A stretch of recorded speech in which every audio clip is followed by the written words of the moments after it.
She was the last COVID Premier standing, and until yesterday, she was expected to run for a fourth term at next year's election. So why was Annastacia leaving? Has she retired? Did she jump, or was she pushed? And who will replace her? In the pandemic, we knew them all by name: Gladys, Dan, McGowan and Palaszczuk. Until yesterday, only one pre-pandemic Premier remained in power, but Annastacia Palaszczuk's sudden resignation now brings an end to the COVID era of politics. But most of all, thank you to every single Queensland. Sorry.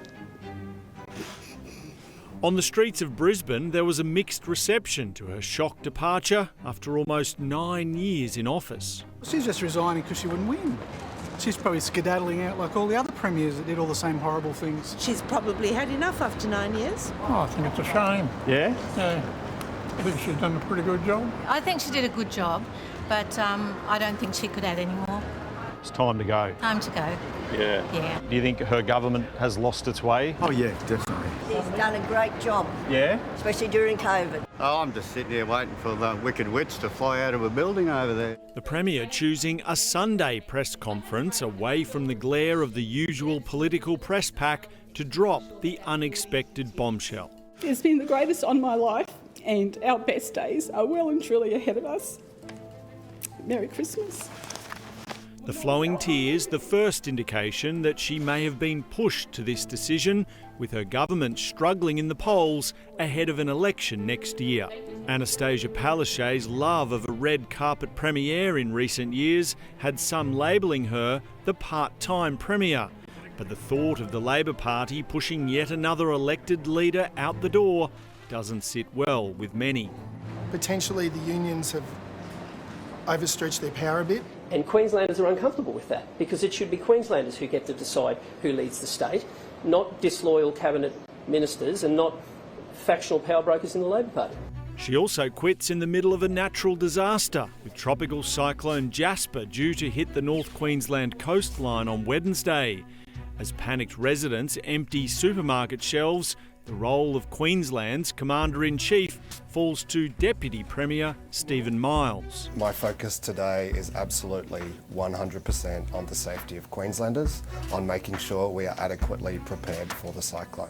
As the cyclone bears down on North Queensland, a torrent of political number crunching is playing out here in Brisbane as Labor power brokers try to shore up the Premier's successor as cleanly and quickly as possible. Stephen Miles has been anointed by Palaszczuk as her preferred candidate.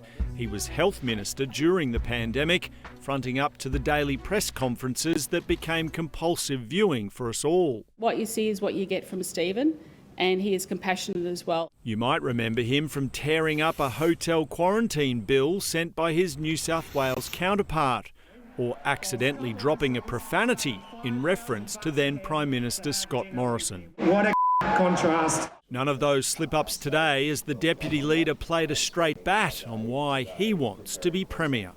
I am focused, absolutely focused on delivering better, more focused government for Queenslanders.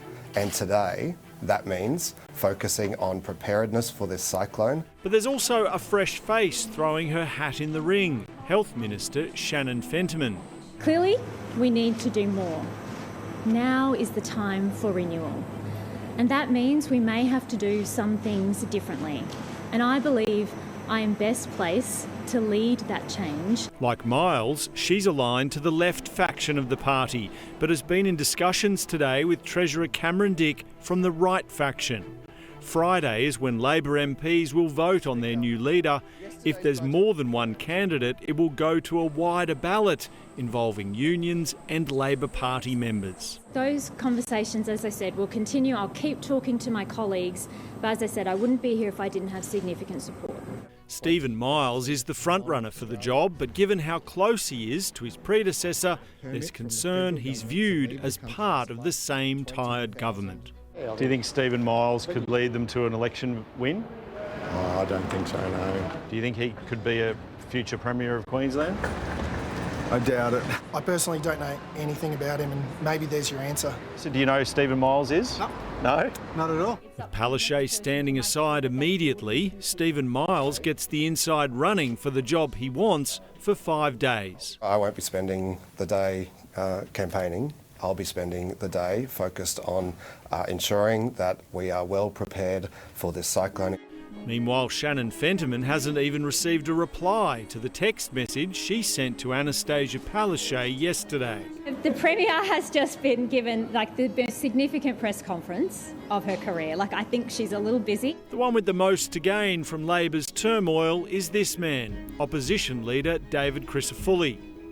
In the end, it's the same faces that have sat around the cabinet table for the entire time, and it's the same faces that have led us to where we are today. While perhaps disappointed not to be facing a third-term Premier at next October's election, Crisafulli is ready to cash in on the government's chaos. Our focus is on Queenslanders. The Labor Party can be consumed by their own mess. We're unified, we're focused, and we're hungry to show Queenslanders that we have the right priorities for their future.